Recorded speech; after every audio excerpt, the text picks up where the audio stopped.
रूस यूक्रेन युद्ध को 1.5 महीना होने जा रहा है। जैसे जैसे दिन बीतते जा रहे हैं, युद्ध की भयावहता की तस्वीरें सामने आ रही हैं। नमस्कार सभी को। तो आज की इस वीडियो में हम समझेंगे रसिया और यूक्रेन के बीच में जो युद्ध चल रहा है उसमें रसिया का पर्सपेक्टिव क्या है। देखो, यूक्रेन अपने आप में एक सोवरेन कंट्री है, एक इंडिपेंडेंट कंट्री है, और रसिया एक अदर नेशन होकर एक दूसरे सोवरेन नेशन पे अटैक करना और वो भी फुल फ्लेज्ड वार करना एक अपने आप में बहुत बड़ी बात है। तो रसिया ऐसा क्यों कर रहा है? इतने सारे इकोनॉमिक सैंक्शंस का खतरा होते हुए भी, डायरेक्ट कॉन्फ्लिक्ट यूएस या नेटो से हो जाएगा इसका खतरा उठाते हुए भी रसिया ऐसा क्यों कर रहा है कि उसने यूक्रेन पे अटैक किया हुआ है? तो इसको आज की इस वीडियो में हम समझने की कोशिश करते हैं। देखो, भले ही आपको यूक्रेन और रसिया की सेनाएं आपस में लड़ती हुई नजर आएंगी, लेकिन जितनी ये लड़ाई ना रसिया वर्सेस यूक्रेन की है, उससे कई गुना ज्यादा ये लड़ाई रसिया वर्सेस नेटो की है। रसिया को यूक्रेन से खतरा नहीं है, रसिया को खतरा है नेटो से।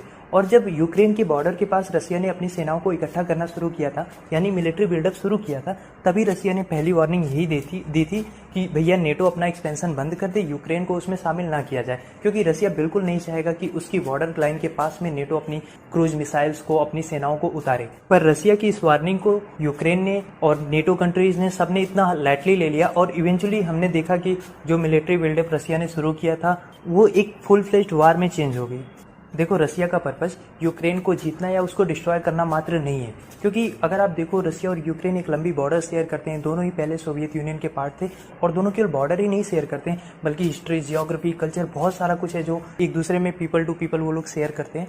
तो रसिया और यूक्रेन के पास बहुत सारी वजह है एक फ्रेंडली नेबर की तरह रहने की, कोएग्जिस्ट करने की, बजाय इसके कि वो इस तरह फाइट करें जैसा कि अभी हमें देखने को मिल रहा है। पर रसिया ये चीज कभी नहीं बर्दाश्त करेगा कि यूक्रेन प्रो वेस्ट हो जाए या नेटो अलायंस को ज्वाइन कर ले और रसिया के लिए एक थ्रेट पैदा हो। तो आप बस ये समझ लो कि रसिया की इस लड़ाई में यूक्रेन बस एक प्यादे का काम कर रहा है, उसको कुचल के रसिया को अभी और आगे जाना है। रसिया बेसिकली चाहता है कि जो 1991 में जब यूएसएसआर टूटा था, उससे पहले जो मल्टीपोलर आर्डर था दुनिया में, यानी दुनिया में 2 सुपर पावर थी कम से कम, एक तो यूएसएसआर खुद था और एक यूएस था। तो रसिया खुद उस यूएसएसआर को रिप्लेस करके अपने आप को एक वर्ल्ड पावर के रूप में लाना चाहता है, क्योंकि रसिया को पता है कि अगर वो अपने आप को वर्ल्ड पावर के रूप में नहीं रखेगा तो उसकी एग्जिस्टेंस को ही खतरा हो जाएगा। नेटो को काउंटर करने के लिए रसिया की मिलिट्री का मजबूत होना, रसिया के बॉर्डर का मजबूत होना, रसिया को इकोनॉमिकली मजबूत होना, कुल मिला जुला के रसिया का सुपर पावर बनना बहुत ही ज्यादा जरूरी हो जाता है अगर आप इसे जियो पॉलिटिकल एंगल से एनालिसिस करते हो। तो अगर हम थोड़ा सा पास्ट में जाके इसको समझने की कोशिश करते हैं तो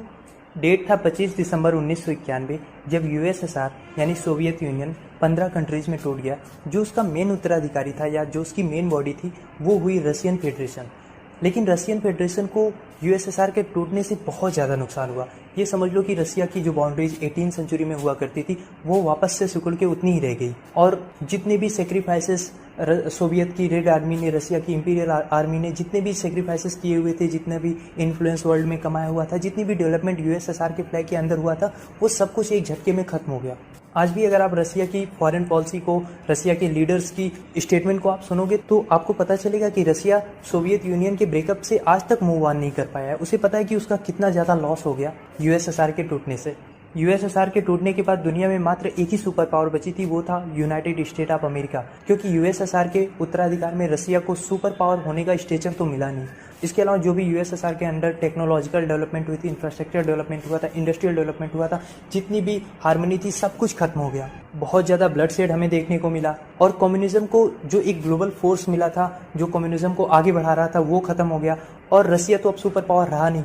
इसके अलावा रसिया के लिए एक नया सिरदर्द बन गया उसका जो नया बॉर्डर था जो यूएसएसआर के टूटने के बाद बना। अभी थोड़ी देर में मैं आपको क्लियर कर दूंगा कि रसिया का जो पश्चिमी बॉर्डर है उसको लेके रसिया इतना थ्रेटन क्यों महसूस करता है और वो एक सिरदर्द क्यों बना हुआ है रसिया के लिए। 1904 में हार्वर्ड मैकेंडर साहब ने एक थ्योरी दी जिसका नाम था हार्टलैंड थ्योरी। तो बेसिकली हार्टलैंड थ्योरी में इन्होंने दुनिया को 3 भागों में बांट दिया। पहला था वर्ल्ड आइलैंड, दूसरा था ऑफशोर आइलैंड, और तीसरा था आउटलेइंग आइलैंड। तो आप समझो जैसे दुनिया 7 कॉन्टिनेंट में बटी है, इस थ्योरी के अनुसार इन्होंने दुनिया को 3 पार्ट में बांटा। तो जो पहला वर्ल्ड आइलैंड था उसमें इन्होंने यूरोप, एशिया और अफ्रीका को कंबाइन करके रखा, और जो दूसरा ऑफशोर आइलैंड था उसमें ब्रिटेन, जापान, इंडोनेशिया जैसी जो आइलैंड कंट्रीज हैं उनको रखा, और तीसरे में जो आउटलाइंग आइलैंड था उसमें अमेरिका, ऑस्ट्रेलिया, इन सारी कंट्रीज को रखा। पर इसमें जो सबसे इम्पोर्टेंट था वो था वर्ल्ड आइलैंड, जिसमें यूरोप, एशिया और अफ्रीका शामिल थे, क्योंकि यही वो पार्ट था जहाँ पे सबसे ज़्यादा पॉपुलेशन आपको मिलेगी, जहाँ पे सबसे ज़्यादा रिसोर्सेज आपको मिलेंगे और जहाँ पे सबसे ज़्यादा लैंडमार्क भी आपको देखने को मिलेगा। इस थ्योरी के अकॉर्डिंग सपोज करो अगर किसी स्टेट ने वर्ल्ड आइलैंड यानी कि यूरोप, एशिया और अफ्रीका पे अपना डोमिनेंट इस्टेब्लिश कर लिया तो बड़े आराम से वो पूरी दुनिया पे राज कर सकता है। यानी अगर कोई ऐसा पावर होता है जो फ्रांस से लेके चाइना और चाइना से लेके साउथ अफ्रीका तक की सारी कंट्रीज की पॉलिसीज को मैनिपुलेट अपने हिसाब से कर सकता है, तो वो पूरी दुनिया पे बहुत इजीली राज कर सकता है। और उसकी वजह भी है क्योंकि अगर आप देखो तो यूरोप की जो टेक्नोलॉजिकल पावर है, अफ्रीका का जो रिसोर्सेज है और एशिया का जो वर्कफोर्स है, अगर वो कंबाइंड होकर एक दिशा में काम करते हैं तो ऑब्वियस सी बात है कि वो पूरी दुनिया को इजीली डोमिनेट कर सकते हैं। तो अगर मैं इस थ्योरी को समराइज करूं तो इस थ्योरी के अकॉर्डिंग जो भी इस हार्टलैंड पे राज करेगा, जो भी इस हार्टलैंड को अपने कंट्रोल में रखेगा, वो पूरी दुनिया पे बहुत ईजिली कंट्रोल कर सकता है। और जो इस वर्ल्ड आइलैंड का सेंट्रल रीजन माना गया, या आप कह लो जो इस वर्ल्ड आइलैंड का कैपिटल माना गया, उसको हार्टलैंड रीजन कहते हैं। और ये हार्टलैंड रीजन जो है वोल्गा रिवर से यांगजी रिवर तक और फिर आर्कटिक से कैस्पियन सी तक आप मोटा मोटी मान सकते हो कि ये जो एरिया है वो हार्टलैंड रीजन माना जाता है। यानी वर्ल्ड आइलैंड का भी जो सबसे मेन इंपॉर्टेंट पार्ट है वो यही है, यानी वर्ल्ड को डोमिनेंस यहीं से किया जा सकता है। तो एक पल के लिए अगर हम इस थ्योरी को आधार माने तो हार्टलैंड रीजन के पास जो सबसे डोमिनेटेड कंट्री है वो ऑब्वियसली रसिया है। तो रसिया जाहिर सी बात है चाहेगा कि वो इस हार्टलैंड रीजन को अपने कब्जे में रखे और वर्ल्ड आइलैंड पे और धीमे धीमे पूरी दुनिया पे राज करे। और आप इसे ऐसा मत सोचना कि ऐसा भी क्या है, ये थ्योरी ही तो है। बिलीव मी, रसिया की फॉरेन पॉलिसी में या फिर रसिया के जो लीडर्स हैं वो इस थ्योरी को बहुत सीरियसली लेते हैं। और केवल रसिया ही क्यों, पूरे की पूरे कोल्ड वार की शेप इस थ्योरी ने चेंज कर दी थी। फनी बात यह है कि जो ये हार्टलैंड थ्योरी थी वो यूरोपियन कंट्रीज के लिए थी कि आप हार्टलैंड रीजन को अपने डोमिनेंस में रखो, अपने स्फीयर ऑफ इन्फ्लुएंस में रखो। पर यूरोप से ज़्यादा इस थ्योरी को सीरियस ले लिया रसिया ने और अपनी डेस्टिनी ही बना ली है हार्टलैंड थ्योरी को रियलिटी में चेंज करने की। सवाल ये आता है कि रसिया इतनी तवज्जो क्यों देता है इस हार्टलैंड थ्योरी को। देखो, ऐसा नहीं है कि रसिया को इसमें कोई खास मजा आ रहा है या रसिया को बड़ा प्रेम है इस थ्योरी से। बात ये है ना कि दरअसल में इस थ्योरी ने अभी तक अपनी रेलेवेंसी बनाई हुई है। ये थ्योरी आज भी रसिया के फॉरेन पॉलिसी को सूट करती है और उनके जो जियोपॉलिटिकल गोल्स हैं, उनकी जो जियोपॉलिटिकल एम्बिशंस है, उनको फुलफिल करने में एक हेल्पफुल टूल की तरह काम कर सकती है ये थ्योरी। इसलिए इस थ्योरी को ये लोग अभी तक काफ़ी तवज्जो देते हैं। समझाता हूँ आपको कैसे। देखो, ये है रसिया और यूक्रेन का बॉर्डर, ठीक है। इस बॉर्डर की जो रसिया का जो पश्चिमी पार्ट है, इनकी मेजर जो आप समझ लो कि इनकी 80% आबादी है ना, वो इसी एरिया में रहती है। और इनकी जो मेजर सिटीज़ है ना, चाहे वो सेंट पीटरबर्ग हो गया, चाहे कजौन हो गया, चाहे वोल्गोग्राड हो गया, या फिर चाहे इनकी कैपिटल मॉस्को हो गई, सब इसी एरिया में सिचुएटेड है। और ये एरिया पूरा मैदानी एरिया है। और जो रसिया और यूक्रेन की बॉर्डर है ये पूरा मैदानी बॉर्डर है। आप सोच के देखो, जो भारत और चाइना का बॉर्डर है उसके बीच में अगर हिमालय ना होता और ये पूरा प्लेन होता तो कितनी मैन्स को, कितने वेपन्स को डिप्लॉय करना होता इंडिया को भी और चाइना को भी अपनी अपनी बॉर्डर को डिफेंड करने के लिए, और उसका खर्चा कितना ज़्यादा बढ़ जाता। यानी मैं कहना ये चाह रहा हूँ कि जो रसिया यूक्रेन के साथ और भी अदर कंट्रीज़ के साथ लगभग 2000 किलोमीटर की लंबी बॉर्डर शेयर करता है, ये पूरा एरिया मैदानी एरिया है। तो यहाँ पे रसिया को बहुत ज़्यादा सेना डिप्लॉय करनी होती, बहुत ज़्यादा अपने वेपन्स को डिप्लॉय करना होता है, जिसमें रसिया का बहुत ज़्यादा खर्चा आता है। और रसिया की समझ लो आप एक डेवलपमेंट में ये रोड ब्लॉक का काम करता है। रसिया के पास ऐसा कोई बॉर्डर नहीं है जो पश्चिम में जो एक नेचुरल बैरियर का काम करे, चाहे वो पहाड़ हो चाहे घाटी हो, ऐसा कुछ नहीं है रसिया के पास, पूरा मैदानी एरिया है। तो ऐसे में आप सोच के देखो, अगर कल को यूक्रेन नेटो को ज्वाइन कर लेता है और नेटो फोर्सेस यूक्रेन की धरती पे आ जाती हैं और कल को उन्हें रसिया पे इन्वेजन करना हुआ, रसिया पे अटैक करना हुआ, तो वो कितना आसान हो जाएगा। एक तो सुपर पावर कंट्रीज अटैक करेंगी, ऊपर से उनको प्लेन एरिया मिल जाएगा बॉर्डर को क्रॉस करने के लिए, कोई भी नेचुरल ब्लॉकेज नहीं होगा। तो ये हमेशा ही रसिया के लिए एक सरदर्द बना रहेगा। तो इसीलिए मैं आपसे कह रहा था कि रसिया का जो पश्चिमी बॉर्डर है वो उसके लिए एक हेडक बना हुआ है। इस्टोनिया, लातविया, बेलारूस, यूक्रेन जैसी कंट्रीज के साथ मिला के ऑलमोस्ट 2000 किलोमीटर की एक फ्लैट बॉर्डर को डिफेंड करना रसिया के लिए एक बहुत बड़ा खर्चीला काम है और बहुत ही बड़ा सरदर्द है। क्योंकि अगर कभी भी अटैक होता है इधर से तो बहुत ईजिली आप समझ लो कि एक हाईवे मिल जाएगा अगर दुश्मन की सेना रसिया की ओर अटैक करती है इधर से। और पास्ट में हमने देखा भी है कि रसिया पे जितने भी अटैक हुए हैं, चाहे 18th सेंचुरी में जो स्वीडिश अटैक हुआ था, चाहे 20th सेंचुरी में जो जर्मनी ने अटैक किया था, ये सब रसिया पे अटैक किए गए हैं बाल्टिक सी के थ्रू। तो रसिया के लिए बेस्ट केस सिनेरियो यही होगा कि जो यूएसएसआर के टाइम पे जो नेचुरल बाउंड्रीज उसको मिली हुई थी, जो यूएसएसआर के टाइम पे बॉर्डर था, उस बॉर्डर को रसिया रीगेन कर ले और अपना जो पश्चिमी बॉर्डर है वो बाल्टिक सी से लेके कार्पेथियन माउंटेन तक बनाए। और यहाँ पे इशू बिल्कुल भी यूक्रेन का या बाल्टिक नेशंस का, जो छोटी छोटी कंट्रीज हैं, इस्टोनिया, लातविया, लिथुआनिया, इन सब से रसिया को कोई खतरा नहीं है। यहाँ पे मसला है अपनी बॉर्डर को सिक्योर करने का।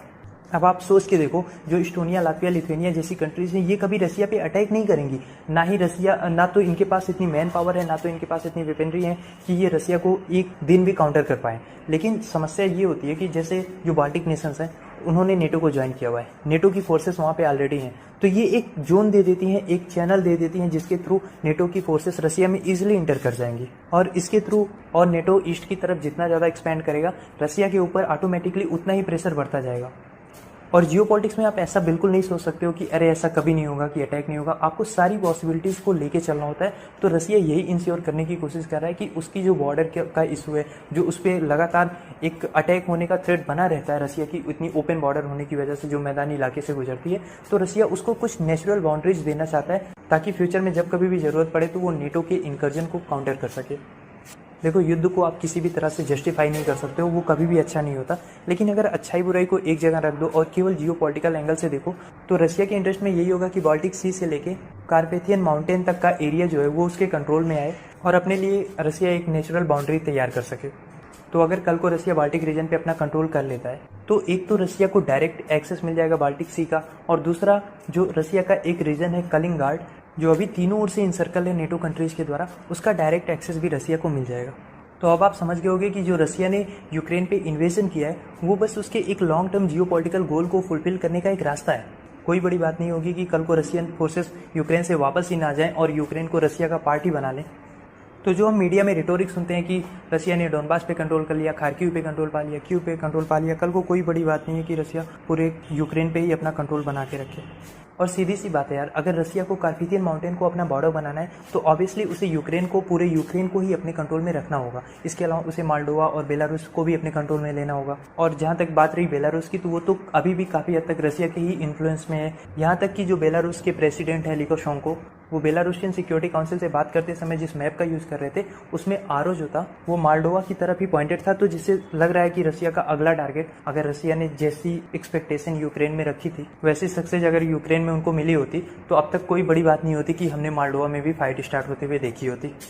तो अगर हम इस केस की बात करते हैं कि मान लो कल को रसिया ने यूक्रेन को और मोल्डोवा को अपने कंट्रोल में ले लिया, तो जो इनका फ्लैट 2000, मैंने आपको बताया था कि 2000 किलोमीटर का जो इनका बॉर्डर का एरिया है ना, जो फ्लैट है, उसमें से आप समझ लो कि 600-700 किलोमीटर का जो एरिया है वो तो फिर कवर हो जाएगा कार्पेथियन माउंटेन के अंतर्गत। इससे रसिया को काफ़ी रिलीफ भी मिलेगा और ये जो यूक्रेन की नेटो ज्वाइन करने का सरदर्द है ये ऑटोमेटिक खत्म हो जाएगा, क्योंकि जब यूक्रेन ही नहीं रहेगा तो नेटो को ज्वाइन कौन करेगा। देखो, हो सकता है कि रसिया ने यूक्रेन में जितनी सक्सेस की अपेक्षा की हो वो उसको इतनी जल्दी ना मिले, या रसिया को हो सकता है यूक्रेन से वापस भी जाना पड़े। पर कोई भी ट्रेटी, कोई भी सीज फायर रसिया को लंबे टाइम तक रोक नहीं पाएगी, क्योंकि ये रसिया की जियोपॉलिटिकल मजबूरी है कि आज नहीं तो कल उसे अपने बॉर्डर को सेफगार्ड करना ही होगा। देखो, अभी के लिए अगर यूक्रेन ने नेटो को ज्वाइन कर लिया होता और नेटो की फोर्सेस जो है, नेटो के जो क्रूज मिसाइल्स हैं, वो रसिया की बॉर्डर के बिल्कुल करीब आ जाती, तो आप समझ लो कि रसिया की जो मेजर सिटीज़ हैं या जो उनकी कोर पॉपुलेशन है, जैसा कि मैंने अभी बताया था, जो उनकी 80% पॉपुलेशन है ना, उसको टारगेट यूक्रेन से मात्र 3 से 4 मिनट में किया जा सकता है। तो रसिया इतने बड़े चांस तो कभी ले नहीं सकता। इसके अलावा सिक्योरिटी के व्यू पॉइंट से भी रसिया को और ज़्यादा बेसेस बनाने होंगे, और ज़्यादा मिलिट्री खर्च करने होंगे, और ज़्यादा सेनाएं डिप्लॉय करनी होंगी। तो रसिया के लिए ये जो सरदर्द है ना, इससे हमेशा के लिए निजात पाना बहुत ज़रूरी हो गया है। और अगेन, मैं आपको बस रसिया का पर्सपेक्टिव बता रहा हूँ, ऐसा नहीं है कि मैं इससे एग्री करता हूँ या डिसएग्री करता हूँ। हर देश अपना इंटरेस्ट ध्यान में रख के ही कुछ करता है। तो आज के समय में किसी को पूरी तरह से सही कहना या गलत कहना, दुनिया इतनी ब्लैक एंड व्हाइट है नहीं, तो ये बहुत मुश्किल हो जाता है। और आप ये रसिया का जो साउथ वाला रीजन देख रहे हो, यहाँ पे ये जो गैप है ना, इसका नाम है वोल्गोग्राड गैप। तो आप सोच के देखो, कल को अगर यूक्रेन नेटो ज्वाइन करता है और वहाँ से एक हॉस्टाइल फोर्स आके इस गैप को ऑक्यूपाई कर लेती है, तो रसिया को बहुत इजीली ब्लैक सी से, कॉकेसस सी से, कैस्पियन सी से एक साथ डिस्कनेक्ट किया जा सकता है, एक साथ उसको कट ऑफ किया जा सकता है। तो अगेन, अगर यूक्रेन नेटो को ज्वाइन करता है तो आज नहीं तो कल जो रसिया की जियोग्राफिकल वीकनेस है ना, उसको तो यूक्रेन या यूक्रेन के सारे नेटो कंट्रीज उसको एक्सप्लॉइट तो करेंगी ही। तो रसिया के लिए तो ज़्यादा बेटर यही होगा कि वो अपने लिए नेचुरल बाउंड्रीज को डिफाइन करे, और जो पहले सोवियत यूनियन के टाइम में जो पश्चिम की तरफ जो बॉर्डर थे वो उसको फिर से रीगेन करे।